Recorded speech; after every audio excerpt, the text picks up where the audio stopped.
Welcome to Let Me Know How It Is, a pop culture podcast about TV, movies, comics, and all things geek.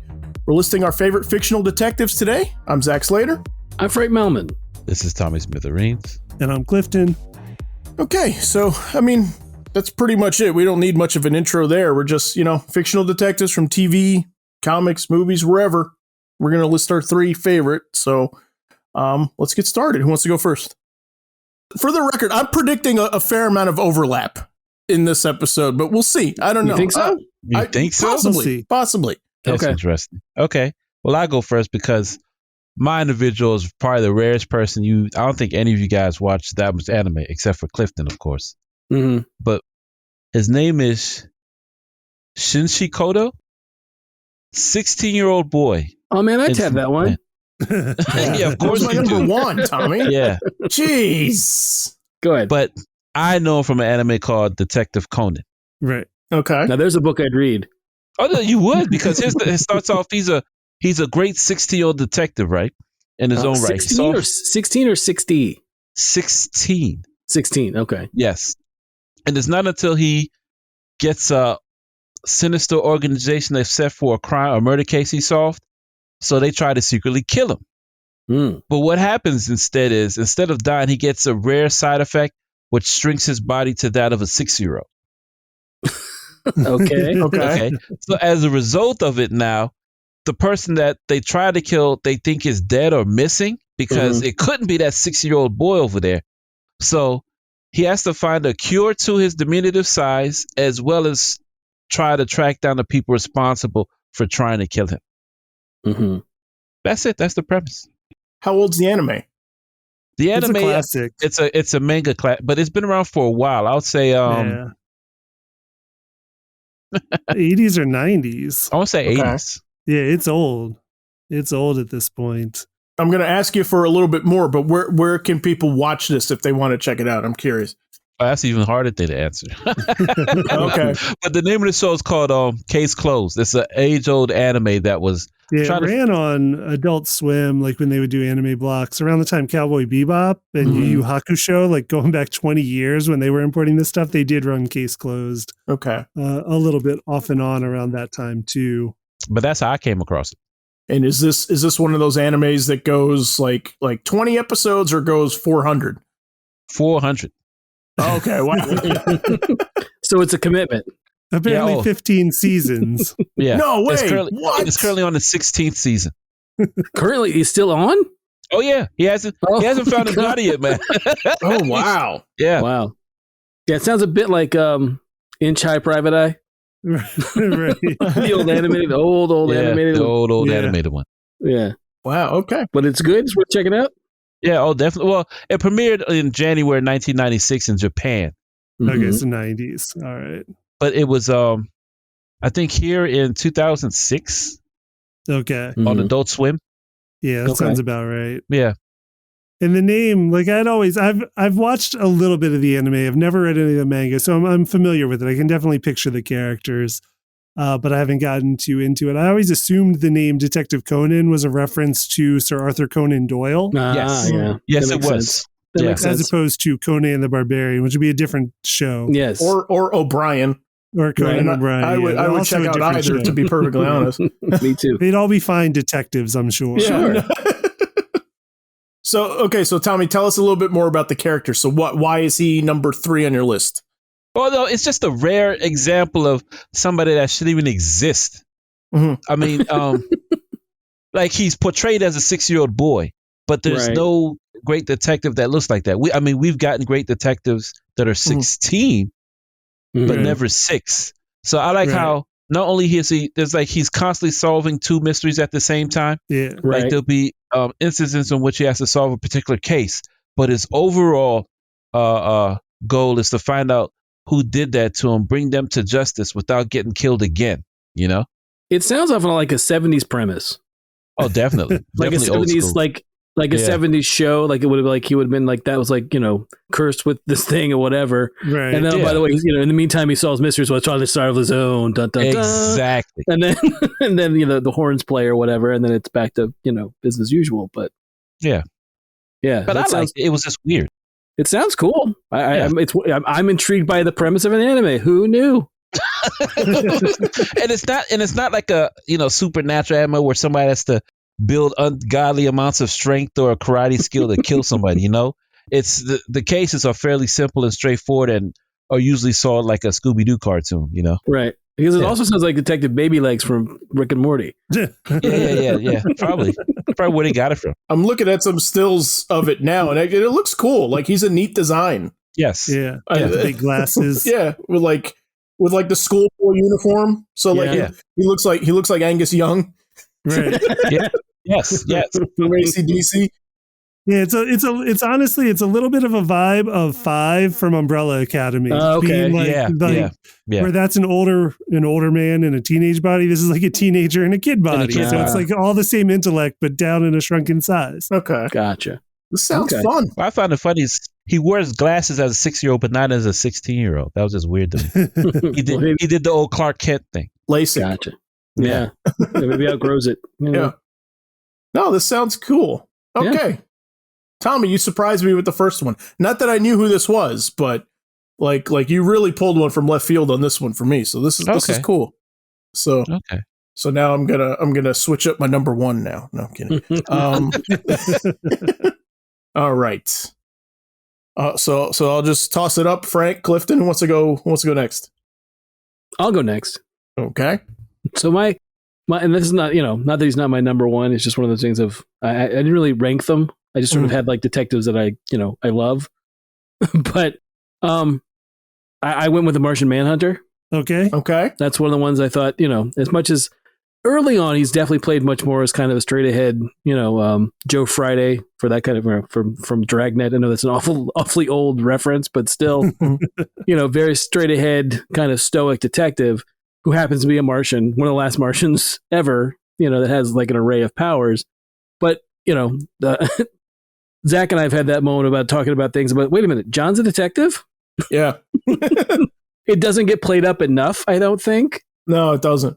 Because it's one of those things where when he first comes to Earth, it's really shown well in New Frontier. Darwin does a great job of showing, that he's raised by television. Mm-hmm. And then he ends up getting, I like the idea of him, especially in the 50s, there would have been so many black and white cop shows that I would think he would just take, the first job that he would take would be the one of being like a hard-nosed private eye and or police officer detective. Right. So he ends up doing that. But again, it's one of those things like I don't think that, especially now, they don't ever play up. I mean, I think the last series they had it where he was kind of a police officer on Mars before, like they revamped the origin or played with it.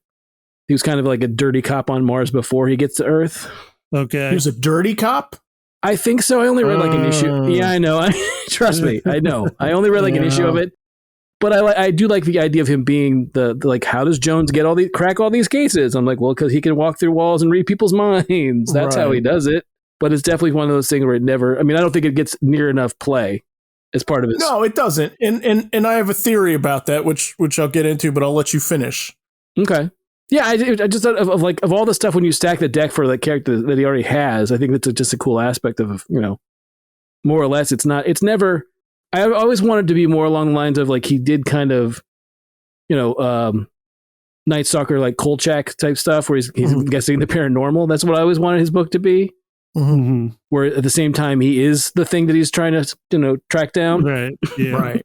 Yeah. And I don't think we got anywhere near enough of that. Yeah. So that's what I was going to say.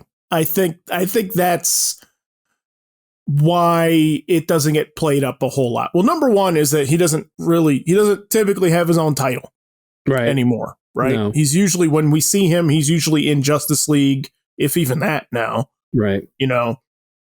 He's a supporting player a lot. And so, and he's usually, when he is with the Justice League, he's fighting, whoever, Dr. Destiny or Mongol or whatever's going on, right? Yep. So I think that's number one. The second thing is that I feel like that there is a possible like elegance of the idea. You guys know how I'm big on that. And I think that it's a little at odds with like, it just seems kind of like pedestrian a little bit to like, he's just solving like regular old murders when he's this, like, it's not as fantastical as like the concept itself of like, he's this Martian, the last Martian from Earth. right. And so when you were saying he should do like supernatural stuff, like I think that's what's missing is he needs a hook like that. Like he needs like a galactic component to what he's doing. I think the reason it works so well in New Frontier is that he's working like a specific case, right? Yeah. Like he's chasing something specifically down, and it's nice that Darwin kind of wraps it all together with that. But I think, I just think that it would be kind of odd to a character who's just begging to have like this sci-fi bent to put him in a spot where there is very easily no sci-fi connected to it at all. You know, I think. Right. My thing is, when I think more about it, I was kind of surprised that while there's like Justice League issues where a mystery may happen, and a lot of times he wasn't like he was out of the league or he wasn't with them at that point. But you never really get that moment of like everyone's like, well, Batman, what does Batman think about this mystery? Is always how they go. I'm like, John knows stuff. Right. He's I mean, granted, it helps when he's got the set of powers that he does, but still, that doesn't mean, I think only recently, like even modern writers consider that Barry is a forensic scientist. Yeah. Like that's something that's like they just recently started to recognize, like, oh, I guess Barry might have something to say about, residue or mineral composites or, whatever. Right. Yeah. But I would like to see like, well, we could solve it if we didn't have Batman. We have a guy who could solve the mystery, and that's the Martian Manhunter. So, and I do like the idea of him being one on Mars, right? Because it's like it's a skill he already has, right? Unless you were saying like he gets to Earth and he just has the cheat code that he has powers and he can read people's minds and tell if you're right. I mean, that's one thing, but sure, it's too easy. I think make it bigger, make it more fun. And for a long time, this was a character that was pretty much only known in comics, not outside of comics, because he wasn't on Super Friends or anything. It wasn't until Justice League Animated that we started seeing him. And then since then, he's been in Young Justice, and then more recently on Supergirl is where a lot of audiences might have gotten to know him. And they do take him a little bit in that direction. They do start having him deal with like other alien crime. Yeah. But he does it in sort of like an agent, like a government agent type of way, more so than detective. We see a little bit of detective in the Supergirl show, but not as much as it would be nice to. But they do take that angle with him, so they give that as his reason for being is he's detecting other alien crimes, right, and puts him in that venue. I have not stayed with the show with Supergirl, but his introduction in Supergirl is maybe one of my favorite things in geek culture from the last 10 years. Okay. Yeah. Like, it's just really awesome how they did it. Right. I'm just saying, just putting that out there. Right. That's cool. And I was happy that somebody was using him because he's underutilized. And they decided to go like all in on him. Yeah. They didn't hold back. No, I had that ruined for me. I had not kept up with the show at that point, and then found out that he was in. I was like, oh, well, I should probably check this out. But still, it's a cool reveal. Yeah, there's a head fake before he comes on that maybe it's somebody else, and then you find out it's not that person, it's this person. Yeah. Very cool. Very, very cool. So, all right, awesome. Nice that we got John Jones in there. Yes. And he is the Manhunter, so that's right there in his name. Right. Yeah. All right, Clifton, who's yours? I'm going to go with a recent one I've brought up before, and I'm excited. We've seen very little of this detective, but there's more coming, and that is Benoit Blanc from Knives Out. Yes, I knew you were going to say him. I'm a big fan of Knives Out, the Rian Johnson film from, I guess, 2 years ago now, which stars Daniel Craig and Chris Evans and a whole huge cast, Michael Shannon. Christopher Plummer, right? Jamie Lee Curtis. Yeah, that's who I was trying to think of. Jamie Lee Curtis. I'm just trying to go off the top of my head. Yeah, Ana de Armas, Lakeith Stanfield. Yeah. Huge cast of great actors. Toni Collette. So good. Yeah. Lakeith Stanfield is awesome there too. And I was thinking also because Knives Out came up in my thinking, and I was like, Lakeith Stanfield is like could almost be one of those characters that you follow as well. Like, I mean, he's one of those that in that movie, I'm like, I want to see more of him too. Yeah, I would like to see there's more mysteries coming in this world. And I would like to see Lakeith Stanfield's character be there with Benoit Blanc, being like his kind of straight man, like his Watson of sorts. Like it would be a nice play to see. Yeah. But yeah, so in Benoit Blanc, you get Daniel Craig doing a extravagant Southern accent for some reason. I've heard described as foghorn leghorn, which is just funny in and of itself. Yeah, and it is accurate. But I just like it as being a take on, like a modern take on, the tradition of the detectives, especially like the Agatha Christie, where you've got like the eccentric detective that's eccentric for different reasons, but your Hercule Poirot, your Miss Marple, all of them, and trying to think of like some of her others, but I was thinking of like Tommy and Tuppence, and it kind of like updates that and makes it fresh and has fun with it, but gives you like a good mystery. Like he's a good character in this mystery as well. So just as like a praise for the movie that it's good all around, but it's just a really fun character. And afterwards, when I heard there were going to be sequels to Knives Out, like I immediately went to what they were doing, which is like, just follow Daniel Craig to like a new mystery with a new ensemble cast in like a new location. And it'll be a completely different thing with this Benoit Blanc. Yeah. Like I'm totally down for that. And we have 2 more coming from Netflix producing, one in production right now. Yep. So I definitely can't wait for those. Filming in Greece, I believe, currently. Yeah, the second one, yep. Yeah.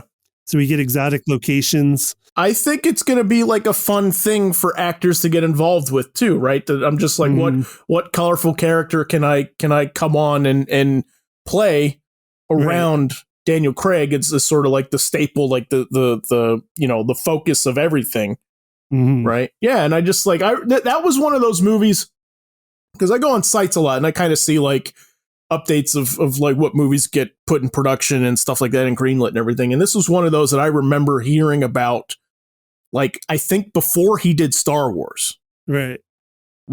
And I was like, oh, that sounds cool. Like he's doing kind of like a murder mystery thing. And I'm a sucker for that stuff always.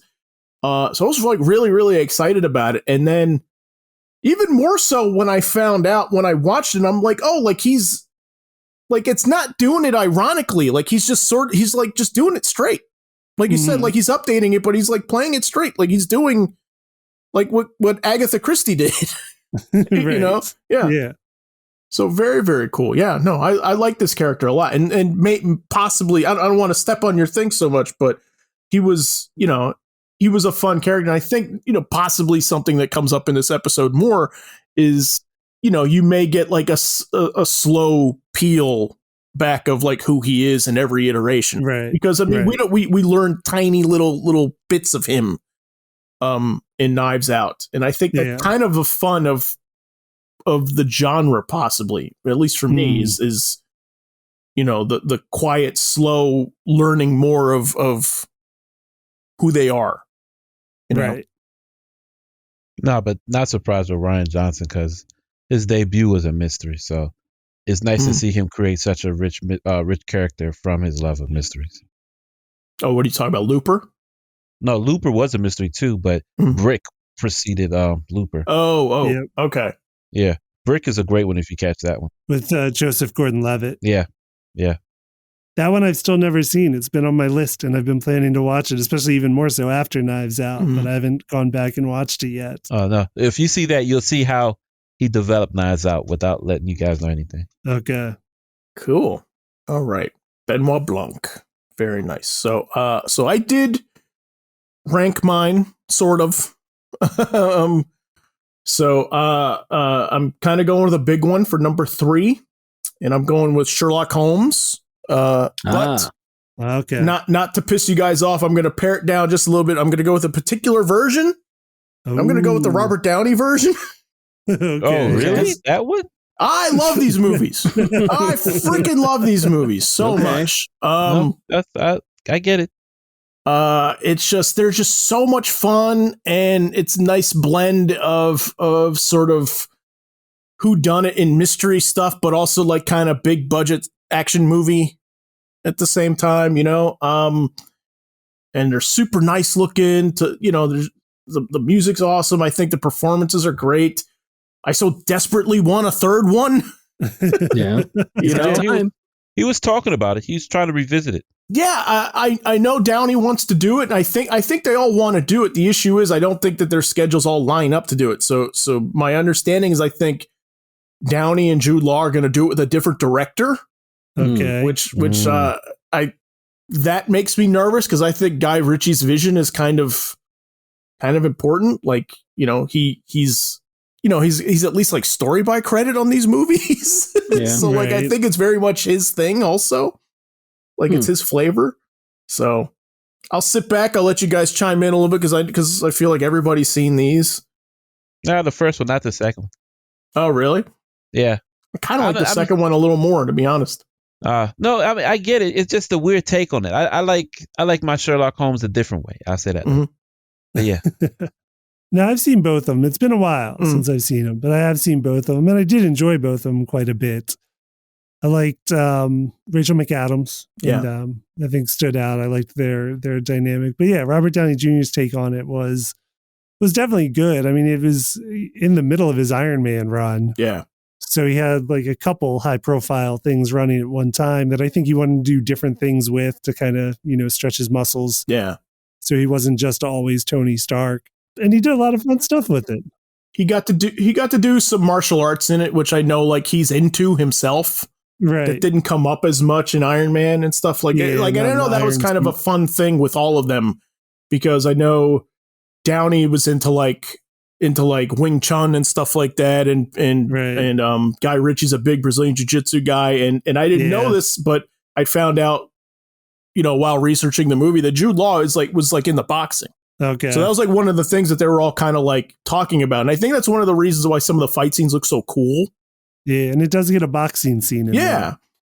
Old bare knuckle. And you got some grappling in there too, which so it's neat. I think like I said, I just do one more. Come on, please.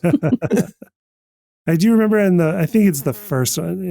I can't remember for sure, but in the climax of one, I was like, this is how like League of Extraordinary Gentlemen, the comic, felt reading it. Not the movie. Really?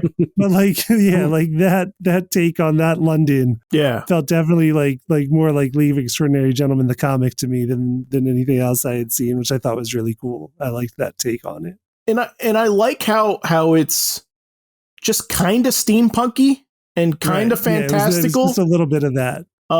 Especially the first one. I like that they're kind of like really, you know, not to spoil anything. I like that they're really kind of like playing with, like we're going into this like supernatural area. And then it's like, oh, wait, no, we're not. Like that's just like, that's part of the scheme. Right. Mm-hmm. And I like that little reveal over there. So yeah, they're fun. So, okay. So that gets Sherlock Holmes out of the way. But like I said, so not to piss you guys off, if he was on your list, I just went with a very, very specific version of it. So he's still open. But that version, yeah. So you can still bring up Sherlock Holmes of the 22nd century from Teak animation in the 90s. Right. If that's the take you like, which I have seen. I almost brought up the Alvin and the Chipmunks Sherlock Holmes episode too, it's also great. Oh, I'm sure it is. It's like mixed with the Time Machine. It's awesome. Anyway. Okay. What was going on with Alvin and the Chipmunks, man? That sounds a little high concept. Man, there were some awesome ones. There were some awesome episodes, though. I should have put that on my list. I should have had my notes ready for that. More excited about that than no, it's awesome. Yeah. Well, that was like my first exposure to Sherlock Holmes was like Alvin playing him. That's his number 2 pick. Simon playing him. Right, of course it's Simon. Alvin was the bad guy. Yeah. Yeah. Of course. Yeah. And Theodore's Watson, of course. So, anyway, okay. I'm done for real now. Okay. Till next round. Tommy, what's your number 2? Yeah. Okay. I stayed in anime. Okay. Oh. Because it made me think of another great detective. I don't know. Has anyone here seen Death Note? Yep. I've seen all of Death Note. 3 episodes of it. Okay. I liked it a lot. Oh, really? Yeah, I did. I liked it awful lot when I saw of it. Okay. Well, I liked this character named L, in which he was brought in to figure out who in the world would be this mass murdering person named Kira. Okay. Give us the concept first before you go into more. Okay. Sorry. Okay. The concept of the anime is Death Note, in which in Japanese belief there are death gods named Shinigami, and they carry books or whatever for whatever reason. Well, one particular Death Note, which is the notebook that the Shinigami carry, falls into the hand of a high school student, and and basically what the Death Note is whoever you write the name of the person in the book, that person will die. Now, you can specifically say how you want that person to die, and if it's something feasibly possible, it will occur. If you just put their name in it, they get a heart attack. Mhm. But what makes the story interesting is Light, the name of the character that gets the book, he uses it as a way to kill criminals and people in mass incarceration. And then he uses it a little bit outside that jurisdiction. Mhm. But he sees himself as a hero, cleansing the world of evil, so to speak. Right. And to him, he thinks himself as a hero, while everyone else sees what it is as a mass murderer. Right. So this one character named L, the person I was talking about, he's like the world's greatest detective without actually saying or spouting it. Mhm. What makes him weird is he's always crouched down and never wears shoes and is always eating sweets. And everything that comes out of his mouth is either like rude or pompous, but he's not wrong. And he also looks at things at so many angles. It's just a weird depiction of a otherwise superly smart character. Mhm. But yeah, L from Death Note, and ironically played by Lakeith Stanfield. Yes, in the Netflix film. Oh, is he really? No Oh, yeah. kidding. Yeah, I in didn't the know that. Netflix version, it's Lakeith Stanfield. Yeah, so the one that I had seen a few episodes of was the anime, and that was the thing that I really liked about it, was that whole like cat and mouse aspect of it. Yes. Of Right. here's the guy with the book that's killing people for lack of a better term, he's like kind of a Punisher type character, but with a book Mm. that does it. And then the kid detective that's going after him, and I really was impressed by how twisty and turny it was just from the little I saw of it. Oh yeah. Every step he made towards finding out the person, there was another step that the that Light created that would further take him away from it until L comes up with the devious plot to keep who he feels is Kira close as close can be. Mhm. Oh yeah, and also to help L, the police commissioner, which was Light's father, was also entwined with it, but that's a whole nother story. But L. Definitely L. Yeah, I've seen it all. I watched it, the anime when it first started getting over here, and just a little bit of backstory. The Shinigami are like they're Grim Reapers in like Japanese folklore. So they Mhm. have their books because that's how they collect souls. So they're going around collecting the dead, and whoever's time to die it is, they write their name in the book and they die, and that's what it is. And this one Shinigami named Ryu drops his book by accident. And young, smart college student Light Yagami finds it and doesn't believe it's real at first, and then decides to test it by killing somebody who's scheduled for execution, I believe, at first. Yeah, first. But it's like a convicted absolute criminal, and so that's who he tested on first, and then sees that it works, and then from there he's just like, oh, like I'm just gonna start cleaning up the streets. And it's the point counterpoint between him and Al is what's really interesting, because they're so much the same person to a point. Like they're like 80% the same person. Just it's different how they see the world, but they have all of the same skills. They have all of the same intelligence. They both have a drive for justice, but they execute it differently. And yeah, I mean, like Al's just a fascinating character. And all of this, like everything we're explaining, you find out in about the first 30 minutes of, Right. what's like 36 episode series. So like they don't hold back in on any of this stuff. Like they get you right to the chase, like right to the cat and mouse game really fast. Cool. It's really good. I remember when we worked at the comic shop, Frank and I, the manga was selling like crazy to teenage kids. and they were reading it before I had gotten it because the manga made it over here before the anime did. And then I watched the anime just out of curiosity to see like what all these other teenagers were into.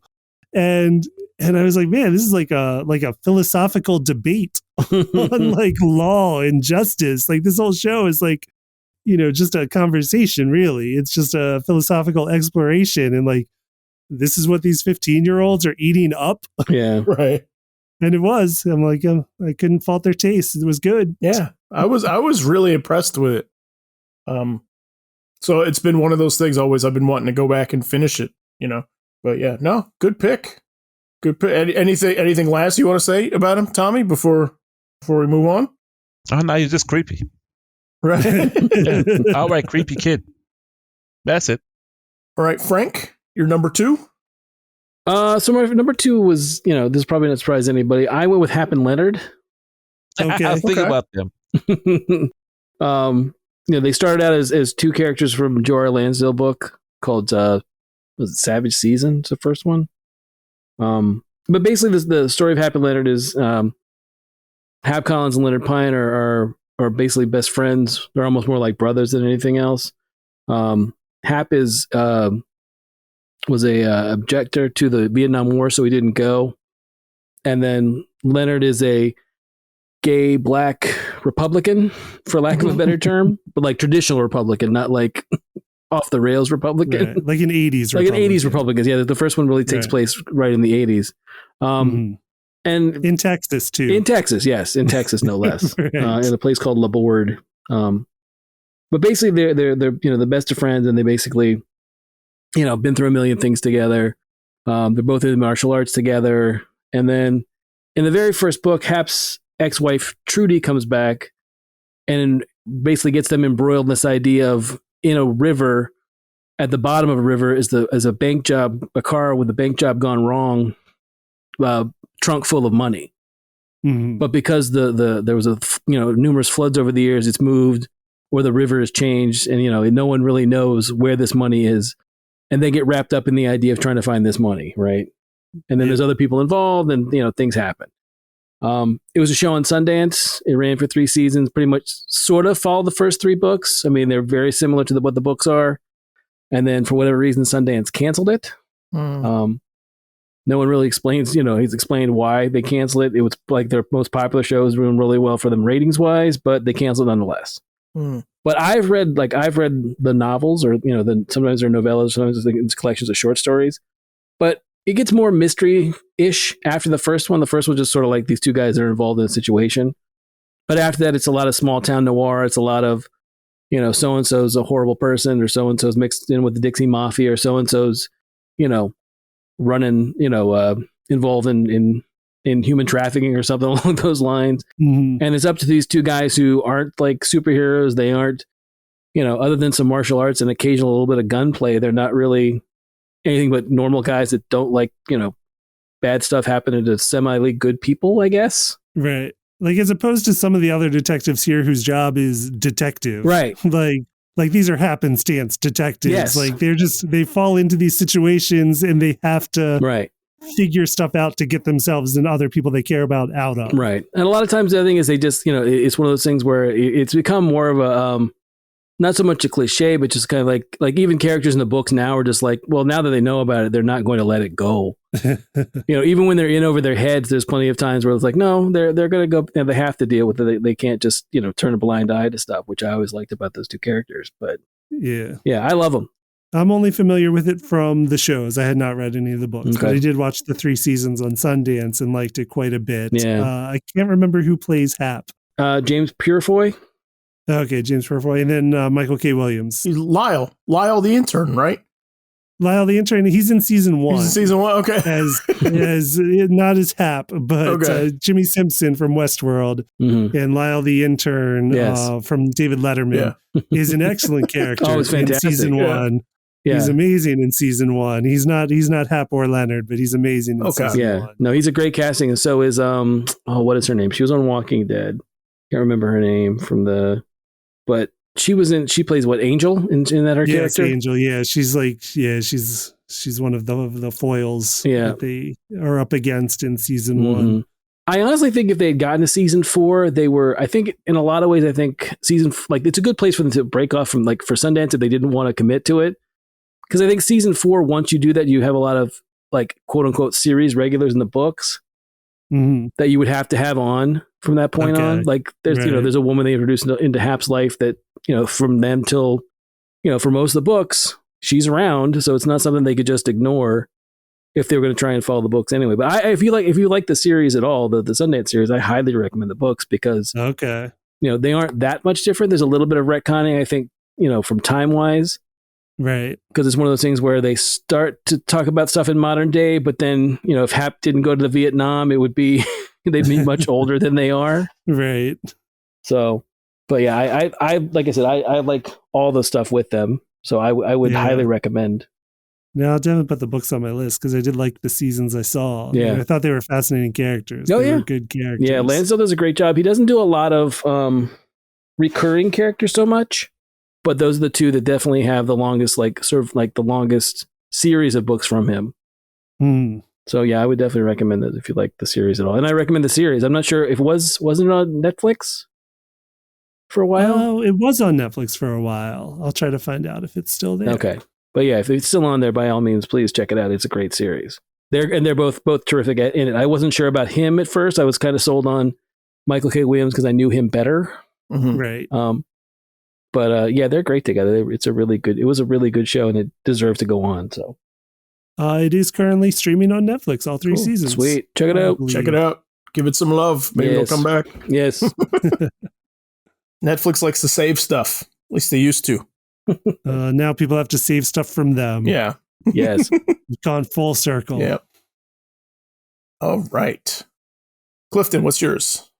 So far, no doubles. Sorry. So far. Well, that's what I was about to say. So far, because I had Sherlock on my list as mine.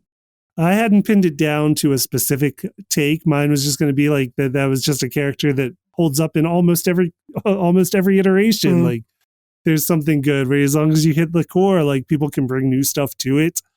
Like we had with Robert Downey, like Benedict Cumberbatch, and I mean, you've had the classic takes.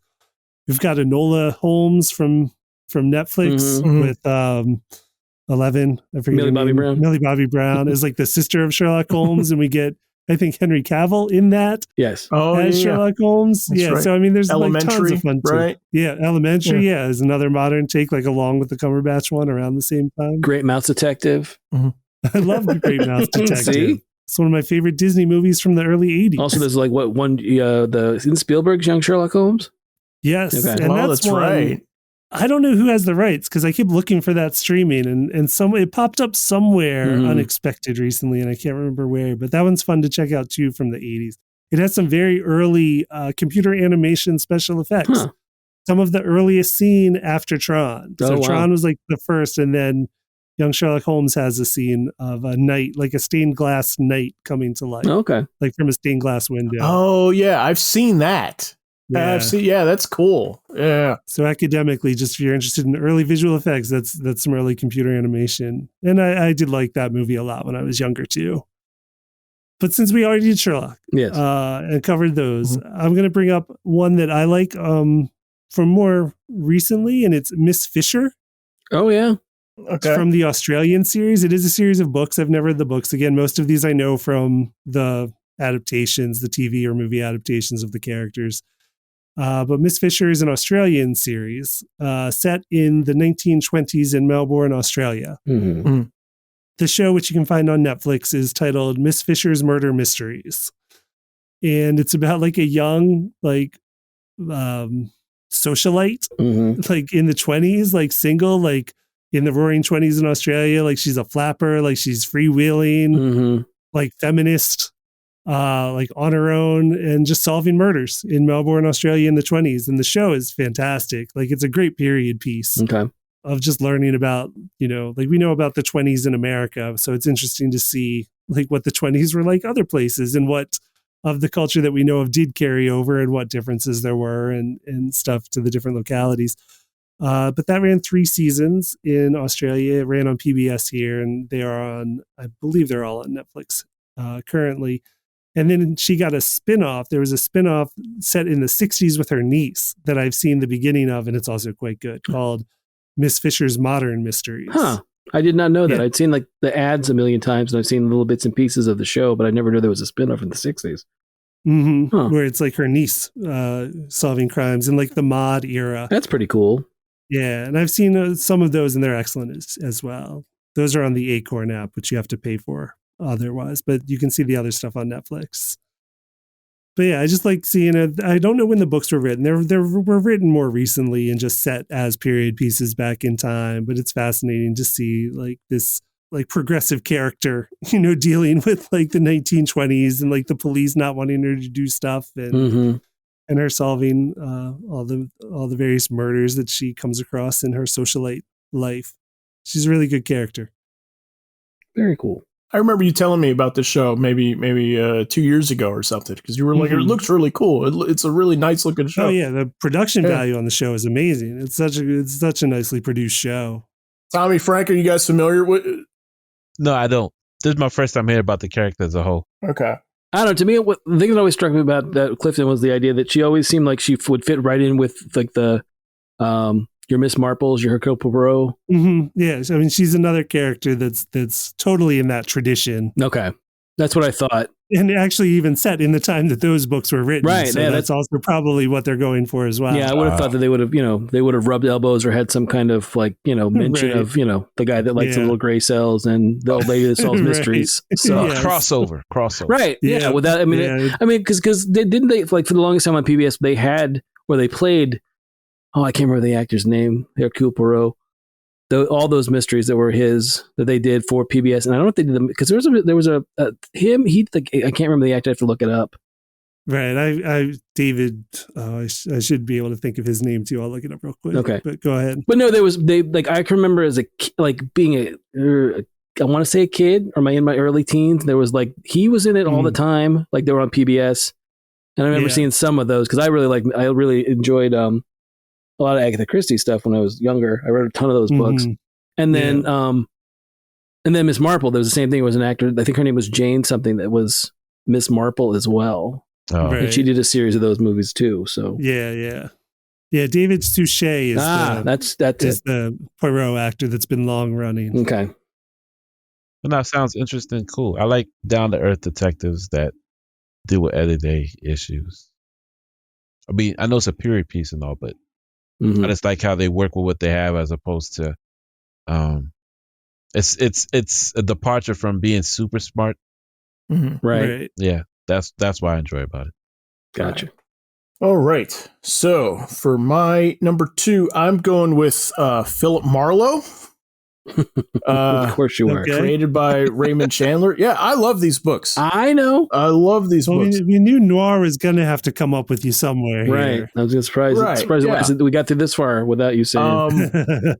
And I say it all the time. I'm also a big Noir guy, which is the first time I had encountered the character. Is he's famously portrayed by Humphrey Bogart in The Big Sleep. But yeah, he's one of these classic PI characters from the pulps, introduced in short stories first, and then Raymond Chandler started putting him in novels and stuff like that. And so this is what I was saying, Clifton, when I was bringing up the idea of you learn about a character through drips and drabs, over multiple. And this is kind of like Philip Marlowe, perfectly. The thing is that these mystery books can be so plot heavy in that you're focusing on the case and every little nugget of information coming at you. Is I think that you don't get a ton of room to really do a whole lot of character stuff.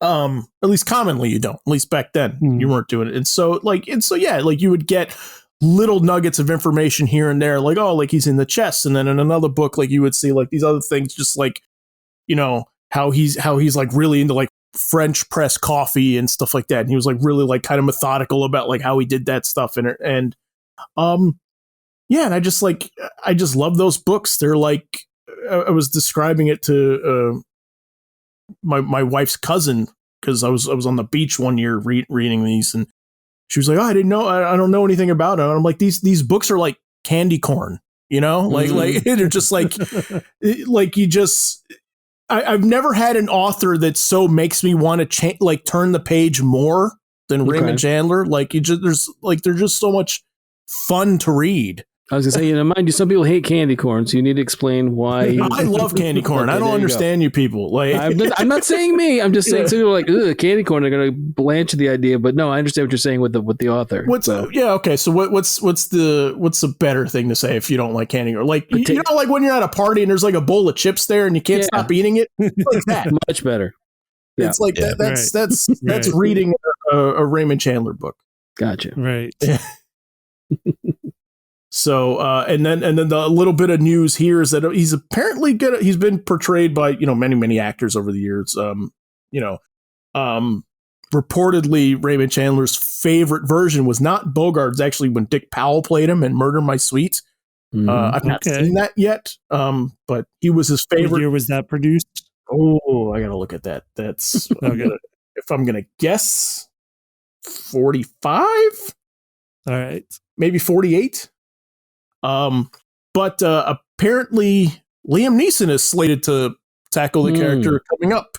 Oh, wow. In a movie that is going to be written by William Moynihan, who is the screenwriter who did The Departed and Kingdom of Heaven. Little bit of information here that I didn't know, but should have guessed, is that it's not actually going to be based off of any Chandler work. It's going to be based off of a follow-up book. So typically what you get is when these authors pass on, the estate sort of, allows like other writers to come on board and play with the characters and stuff like that. So I think this Liam Neeson version is going to be based on one of the later books, not done by Chandler. But Murder My Sweet 1944, says our engineer. I was close. You were close. You were very right by it. So, all right. Anybody want to chime in about good old Philip Marlowe before we start going to our number ones? It's one that I've never read any of the Raymond Chandler stuff, and like I've not seen many of the movies, at least not in a while. Mm-hmm. So I definitely would like to revisit. I need you to give me a list of like some noir, like a noir checklist to go down. Yeah, for sure. The ones I've missed, because I've seen some, but not a lot. The Long Goodbye, the book, was like one of my favorite to read of the ones I've read. I've not read all of them, but I've read a few. And you know what? I tripped over this at a comic store years and years and years ago. It was a graphic novel adaptation of Farewell, My Lovely. Okay. But that was, I believe it was a Michael Lark adaptation. It was before I knew who he was. It was, I think it was before Gotham Central. Wow. Which is really, I can loan you that. I don't know how easy that's going to be to find, but I got that in one of my boxes at this somewhere. point, probably not. Yeah. Yeah. So, which is cool. Cool that we got to shout out to that book because, nobody's talked about it forever, I'm sure, unfortunately. All right. So that's our number 3. Number 2s, we're going to get around to our number 1s. But first, if you like the show, you can check out all of our episodes on YouTube and letmeknowhowitis.com. Just please, however you find us, don't forget to like, subscribe, and leave us a review. And finally, if you have any topic suggestions for the show, you can send them our way on Twitter or in the comments. Our Twitter handle is our show's initials, LMKHII. All right. Number 1. Which again, you guys don't rank these. I'm ranking this for this episode. I'm ranking. Okay. So who's up first? Tommy, you're up first. Oh, I definitely wasn't ranking. Because I probably would have came out with one of my first 2 early ones if that was the case. But to be honest, mine was a Sherlock Holmes person, but it wasn't Benedict Cumberbatch. It wasn't Robert Downey Jr. It was Johnny Lee Miller from Elementary. Okay. I just like how he was less than perfect and he was a bit of a jerk. Yeah. I just like how he's just remarkable what he did. I like the fact that they played up his drug addiction. Okay. As to show, his shortcomings and what he, basically the penance for being what he is or how he dealt with the world is by numbing it to it or whatever the case may be. I like how he meets Watson, who basically is a former doctor who, comes to help him out of his addiction sent there by his father. Watson is Lucy Liu? Yes. In this version? Okay, yeah. Yeah. In this version, at least. Though my only misstep is I didn't like how they portrayed Moriarty. Okay. They made Moriarty Irene Adler. Oh. Yeah, I know, right? What? Yeah. How they played it was, of course, they fall in love, whatever, what have you. But on the slide, he never knew she had a criminal organization, which she ran. An organization? Wow. Yeah, by the name of Moriarty. Okay. So that's how they became the same person. But the problem is that was played by Natalie Dormer. So when she started doing Game of Natalie Dormer, though. Yeah, but when she went to Game of Thrones, she never came back to elementary. Oh, okay. Yeah, and they never recast her. I guess they were hoping that she'll come back. So now we've lost Moriarty. So yeah, first 2 seasons were very strong. Okay. I never saw it. My brother talked it up a lot. My brother really was into the show. Oh, it's a great show. For a little while, yeah. Great show. I loved it. And they're able to wrap it up without any drastic changes. Like, more things change, the more they stay the same, how they ended it. Would it go for like 5 seasons? I believe it went for 7. Oh, wow. Yeah, it was on TV for a while. It was a staple for a while, but yeah. Oh, it was great. In fact, 7 seasons, 8 years, because in the last season they didn't want to bring it back, so it took a lot longer to produce as a result of it. But it stayed. Great show. Great show. They even bring in Kitty at one point, because depending on who you read from Sherlock Holmes, he takes on an apprentice in the form of Kitty or whatever. I forget how it goes, but I'm not too clear on the concise, history of Sherlock Holmes. I just know the major points: Irene Adler, Moriarty, Watson. Other than that, you can mix it in however you want. Right. But It was nice. It sort of explained how I could afford a New York brownstone, because that thing was immense. Oh, really? Was that a mystery into itself? Oh no, his dad paid for it. He didn't have any money. Oh, okay. Yeah. Well, there you go. Yeah, his dad was stupid rich. So there you go. So they didn't even have to say it was rent controlled, which is what they say for everybody else's giant New York apartments. Yes. That's Monica and Rachel's and friends rent control. Rent control. I was like, what's that even mean? But yeah. What does that mean? It means that the rent can't exceed a certain dollar amount. But that makes no sense. Who would not charge rent? Yeah, it means that you can't raise the rent more than a certain amount per year. Right. Going back to like the 70s. Yeah. So you only get like a several % change over 70s rent prices, or whenever the rent control got locked in. It happens in some New York neighborhoods. Yeah. And people just hang on to them. You don't you don't leave. You don't leave. If you get one, you're not going anywhere. Yeah. No. That's why at the last episode of Friends, Chandler was saying something to like the babies that are just born. He's like, because of rent control, this apartment was a freaking steal. Yeah. Wasn't there a storyline of like someone dies and Ross is like trying to be awful and get the apartment because someone died because of rent control? He's trying to get ugly naked guy's apartment across the street. Yeah, that's what it is. Yeah. Okay. Yeah. Gotcha.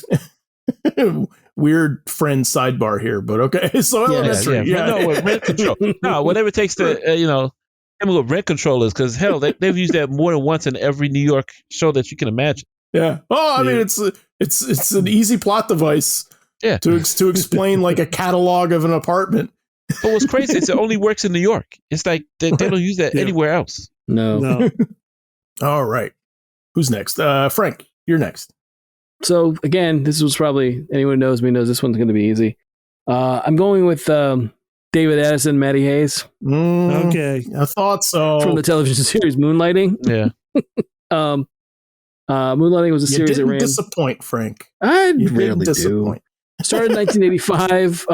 The basic premise is Sybil Shepherd plays Maddie Madeline Hayes, a former model and somewhat actress. I think they mentioned that she might have acted in a little bit of stuff. Wakes up one day to find that her accountant ran off with all her money. So her lawyer tells her the only way to basically save face and basically not lose her house is to start liquidating all of the assets, all the stuff that she was invested in. Well, one of the things she happened to be invested in was a detective agency called the City of Angels Detective Agency, ran by Bruce Willis back when he had hair. Yep. And his character is a little bit. He had more. He had more. He had some, but he was David Addison. He's there at first. They're like oil and water. They don't get along. When she basically tells him, turn in the keys to the agency and give me your 2 company cars, and then they get embroiled in a murder mystery about missing Nazi diamonds. Mm-hmm. And this was the old days back when they would a lot of times pilots, especially for drama, would be like a 2-hour like kind of like a midnight, like not a midnight, but like a movie of the week type thing. Mm-hmm. And that's how they tested it. If it did well, then it got an order to series, and then it went on. So the movie did really well, and I remember seeing it and loving the first one, and then watching the actual series, which basically the 2 of them solve mystery every week, and it's definitely a thing of she doesn't know anything about being a private investigator, and he's faking it because he's a wise ass, that doesn't really, that basically lucked into this sweet job that doesn't really. Before then, they don't have any clients. They don't really solve mysteries. It's just he's just kind of there hanging out and getting paid. And because she was, there were checks coming in all the time before her accountant ran off, he's not really solving mysteries either. So then they have to team up together and they have to make this work. Otherwise, they're both going to be, she's going to be out in the street, and I don't know what David would have done. But I loved it. The mysteries were genuinely good mysteries. They were quirky. They were fun. Like one particular episode, a Lonely Hearts, like Dear Abby type guy, or an advice guy gets murdered on the air, kind of a thing. Mm. They were just great. One of the first early ones is a guy comes and says, I want to find my long lost son, and what you find out is he's actually a hitman. Okay. Who's looking for the guy that's trying to take him out to make his name. Right. But he comes to them and says, no, really, I'm looking for my son. And it's a good roller coaster of drama and comedy, a dramedy, of the 2 of them trying to find this guy. And then when they do find the guy, he's like, oh no, he's not related to me. I want to kill him. Right. So that was a type of mystery every week. They would solve stuff from week to week. And then the other thing was just the fact the interplay between the 2 of them. It was a lot of throwback stuff to like, the rapid fire dialogue of, I'd say, like 40s films, probably. Right. Like His Girl Friday. Yeah. And there was a lot of will they, won't they for a long time. Yeah, that's really the thing that jumps out about the show the most to me when I think back to it is that was the big, like, people wanted them together. Right. It was a big, like, Sam and Diane to go with, like, the Cheers thing. Like, it was like the people wanted them together. And it was kind of like, they were kind of like a sexy couple on TV. Mm-hmm. A lot of tension between the 2. That and the weird Alvin and the Chipmunks episode about moonlighting also. I'm not making that up. That's a thing too. That's a real thing. But it's one of those things where they play this over like 3 or 4 seasons. I think it's 3 seasons. They play the idea of will they or won't they get together, and they have moments where they get close and they don't. And it was very Sam and Diane. And then they put them together, and I think it was a combination of putting them together along with the fact that there was a writer's strike. Mm-hmm. Like, it becomes a running joke that they can't get episodes out anyway, and then there's a writer's strike, and that really delays things for a while. And then, so the show's like, it's great for a long while, and then there are moments of it getting back to where it was, and then it's done. Right. But I know from watching like the commentary on the first season that at one point they're being interviewed, Sybil Shepherd and Bruce Willis. And Bruce Willis basically comes out and says that if Sybil Shepherd hadn't got knocked up, like if she hadn't had her kids or twins, that basically opened the window for him to make Die Hard. Right. Yeah. And if that happened, they pause production, right? Right. On and let him do a movie. Yeah. So he was able. That was a movie he was able to do, which basically he was already, Moonlighting was pretty big at that point anyway. But Die Hard was the thing that like just pushed him over the edge, and he was never. I don't think. He's done television parts here and there. Right. Right. Again, he was on Friends, wasn't he? Yeah, he was. Yeah, later. Yeah. Yeah. So it's kind of like that. But yeah, I love the show. It was. I can remember the first time recording it and having to not miss it. That was one of those first shows that I just did not ever want to miss. So. I feel like weirdly that this is one of those things that it had, if they done it again today, like in a reboot, I feel like it could work. I feel like it could weirdly be a little like kind of fresh again. Yeah. Depending on who you cast. I mean, like, you get lucky casting Bruce Willis. Sure. Before he's Bruce Willis. Right. Well, I think I've talked about before the fact that I think he's in some Miami Vice.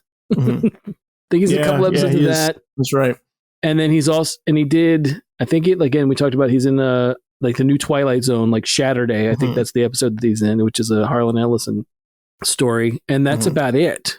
Right. You know, this is not, he's not playing, pretending he's Bruno and blowing, doing the harmonica and selling wine coolers. Like he hasn't done any of that yet. Right. That was soon to come. Yeah, it's right there. John McClane's right there as well. But yeah, this was it. And Hudson Hawk soon to follow. Oh, we got to find the anniversary of that is. I'll do that one.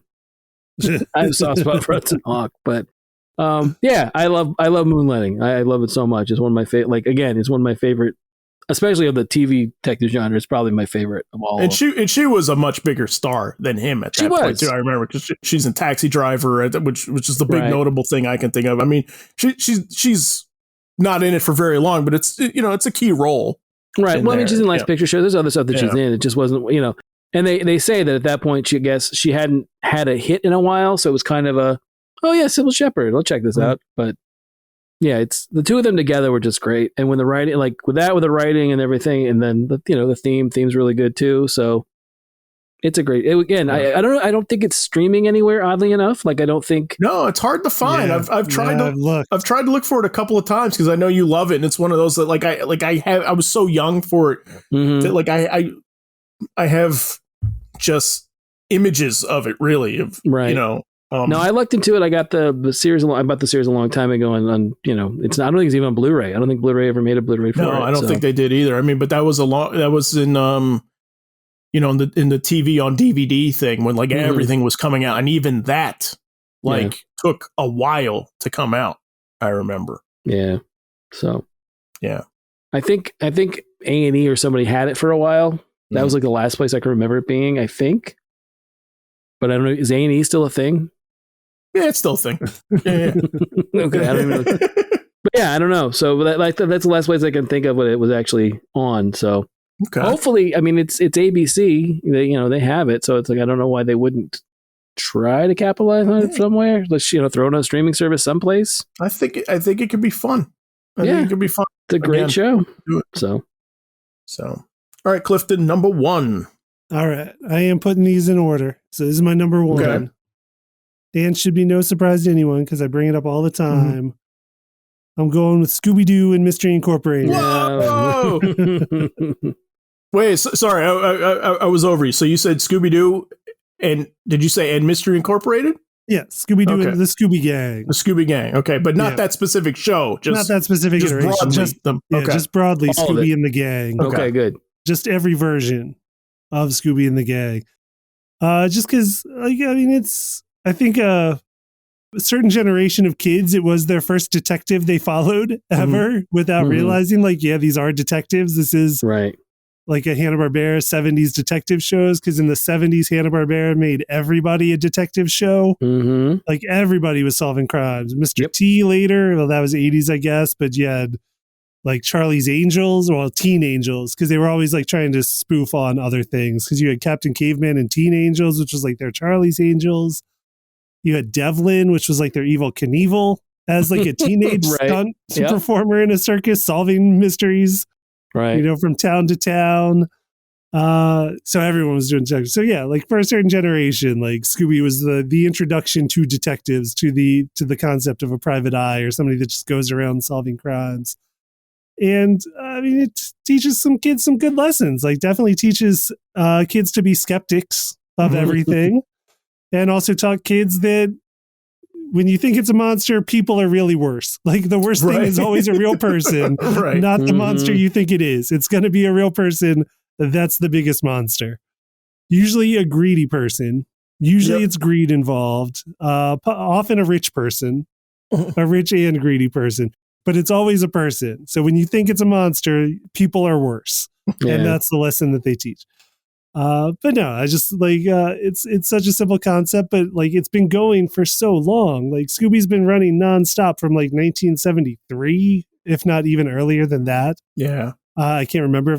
For some reason, I was thinking that was the year that Scooby-Doo, Where Are You premiered, but it might have been a little earlier. But to now, they make multiple movies a year with no breaks too. Yeah. Yeah, it's never been off the air, or it's never stopped production in some form. I mean, maybe in the 90s. There is a period in the 90s where they might not have been making a whole lot of new Scooby-Doo stuff until... it's like pup named Scooby-Doo when they're kids, and then there may be a little bit of a dry spell. Yeah, and then they did the Zombie Island, I think, was like one of the first straight-to-videos, and ever since then, it's been nonstop. And I did see, because we follow like some of the animation industry stuff closely. We follow, some of the people that work in it on Twitter and stuff. And I did see some of them talking about how like they never saw a royalty check until they did until they directed a Scooby straight to video and just started like raking in overseas royalties. Right. And which is a whole different thing about how royalties work overseas versus America, and why these people are getting royalties on work that they did in America overseas, but not in America. Yeah. That's a whole other industry conversation. But the thing is, these things are popular worldwide. Yeah. And that's the lesson that I'm trying to point out right now is so like the detective stories from Mystery Incorporated resonate with people, with children all through time, like ever since they've been invented. That is my favorite iteration, like by far, Mystery Incorporated. But the one specifically titled Mystery Incorporated, the one that I'm excited and interested to check out. And Clifton, I texted you like one night about this, probably 4 months ago. I just tripped over this. One of the newer movies that they did, like in 2019, so it's pretty recent, was they did the follow up, the ending to the 13 Ghosts series. Oh, right, which famously, the show wrapped up without them finishing the story. Right. Yeah. And so here we are years after the fact, Spike Brand and Tony Schiavone, who do all of these Scooby movies over these years, finally did one where they're like, no, let's wrap that story up. So they did a movie to close out 13 Ghosts. Nice. So I'm excited to check that one out. I got to track that one down. Without Vincent Price though. Yeah. Because I think he was in 13 Ghosts, wasn't he? He was. Yeah.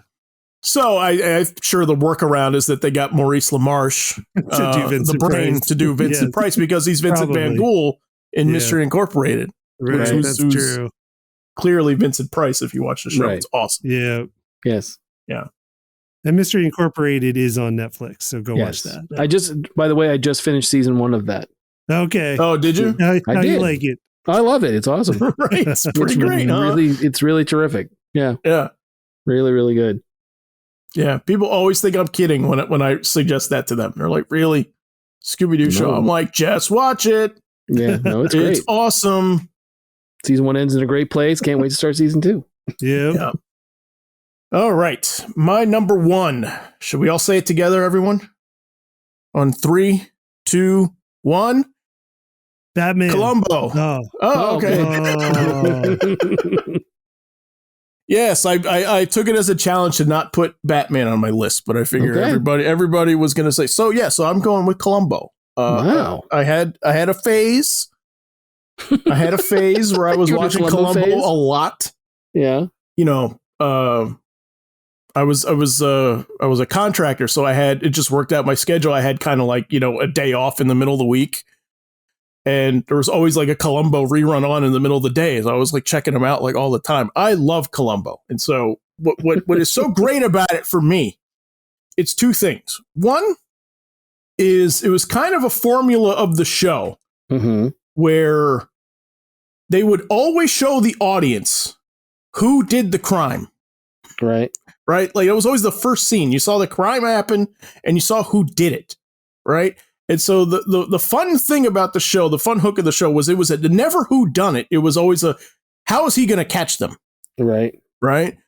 So I thought that was just a fun twist always. And then the second thing that I really, really like about it is he's kind of Frank, as you and I say it, he doesn't like to flash his intelligence around. Right. It's very you look at him and the way he talks and the way he just is. The thing is, dismiss. Yeah, he's super easy to dismiss, and so the idea is oh, I see. They think he's a dope. Yeah. Right. Yeah. Well, I mean, no offense to Peter Falk, but doesn't he generally looks like he just rolled out of bed? Yeah, right. No, but that was the allure of him. I think he had such a blast playing this character because, I mean, it was. I remember one time just to kind of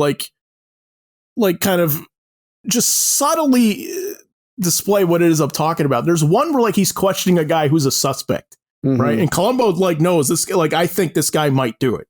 And this guy clearly is looking down on Columbo. And so like, he's like a college professor or something.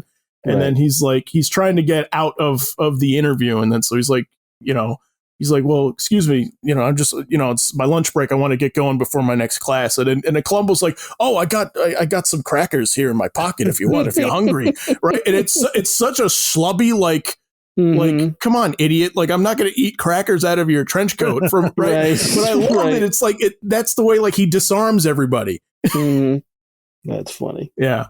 No, it's super fun. And I think also like in the 70s, there was a little bit of, desire to sort of like repackage the detective character. So you got a lot of like these, so often these characters are kind of like stoic, hard, tough, like kind of, and so you got characters like him, and you got like Rockford from the Rockford Files and stuff like that. Yeah, I thought like you're trying to sort of like put a different spin on it and kind of put like a different personality on these characters. Like Kolchak, that was another one. Like he was almost on my list too. Right. Kolchak, the Night Stalker. Yeah, sure. No, I think you're right. I think it's definitely, they're definitely a response to like the idea of like the hard nosed, maybe Philip Marlowe type characters that were Mickey Spillane. That you had like these guys that were like basically tough as nails and never really got, didn't have any foibles. Whereas, Jim Rockford lived in a trailer down by the beach. Yeah. Yeah, exactly. Yeah. But I think Columbo's like I think I know like in the 70s they would run either it was like the Sunday night or Wednesday night movie, and they would have like for a while it was Columbo or Macmillan and Wife or McLeod. Yeah, McLeod. McLeod's That's another what one. I was going to say. McLeod. Yeah. McLeod to me is like a precursor to Justified because he's just like a cowboy in modern day. Right. Which doesn't quite fit. Like the people are like, why is this guy, wearing a big giant 10-gallon hat in the middle of, I don't even know what city he worked out of, but yeah, I think that was just part of the thing of just a response to like the over the top macho-y, Even Magnum PI. I think Magnum PI is a bit of a take on that too. I think, yeah. Yeah, well, I mean that and the fact that it's not set in I mean, are there any noir episodes of Magnum PI? No, right? Because it's all set in like Honolulu. Right, yeah. So there's not. I think just the fact that they chose that as their setting also is a reason. That shows. Well, that people were nuts for Tom Selleck. So sure. But yeah, no, I love Columbo too. I haven't watched a Columbo in a long time, but there was a time where I watched a fair amount of Columbo as well. Yeah. So yeah, it was one of those shows the tricky part is you got to make time for it because it's not like a 45-minute episode, like 42-minute, like commercial free thing. It's like they were TV movies. Yeah, a lot of times they were. Yeah. So you got to free up like 80 minutes instead of like I'm just going to knock out like an episode here and there. Like it's just a little bit more of a time commitment. Yeah. But that was another, I mean, On Forever. He played him forever. Oh yeah, I think they were. I mean, well into like the mid '80s, right? Yeah, I think so. Because I know the same thing. They were doing the same thing with James Garner, where they were doing like into the mid '80s. He was still doing Rockford Files, like spin-offs or extensions of stories that were again, you're an hour, like 90 minutes, right? Right. Basically, without commercials, it'd be about 90 minutes. So it looks like the last Columbo was in 2002, maybe. What? Yeah. Is that right? 10 specials. The last one aired in Columbo Likes the Nightlife, which aired January 30th, 2003. Okay. Yeah. I'll have to check that out. Just one more thing. Yeah, you just found out there's more. There's more. Yeah, who knew? Yeah. That's my gift to you. Thanks. Did you guys know about the country that was in an uproar where they didn't know that Columbo ended and they demand more episodes? No. I gotta look that up. Yeah, it was an NPR random fact in which Peter Falk actually had to come and tell the country that no more ran. Oh wow! Yes. They thought their government was withholding Columbo from them and were ready to revolt. I got it. Yeah. Wow. But that's how crazy it was. It's similar to that Futurama episode where like there's a broadcast in space, so they come to Earth. Yeah, they were just that upset when they found out that it didn't end the way they wanted it to end. Unmarried. What is it? Was it unmarried something lawyer? Yeah. Like like single mom lawyer or some crazy mess like that. Yeah, it was supposed to be based on Ally McBeal at the time.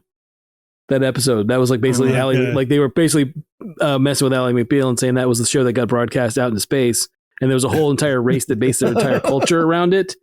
And then when they found like the signal dropped, they were like, "What the hell?" and wanted to invade Earth, right? And they had to basically act out a new episode. Wow. Yeah, just saying. We can get sidetracked. That's right. But I'm just, there's a lot of weird sidebars in this episode today. I did just look up the Colombo Revolution. It was Romania in 1974. Yeah, Romania. Wow. Yeah. It was in the middle of the run, so apparently they had just run out of episodes of that season. The show hadn't ended. They just ran out of that season's episodes. Oh, okay. And Peter Falk had to address the citizens of Romania. Yeah, and just send them there to calm them all down. Yeah. Trench coat and all. Yeah.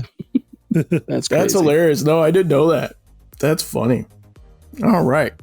Okay, listeners, chat us up on Twitter or in the comments. Let us know who your favorite fictional detective is. As always, we'll post links and examples to everything we talk about on letmeknowhowitis.com. So please remember to like us and follow us on social media, and we will see you next time. Thanks for listening.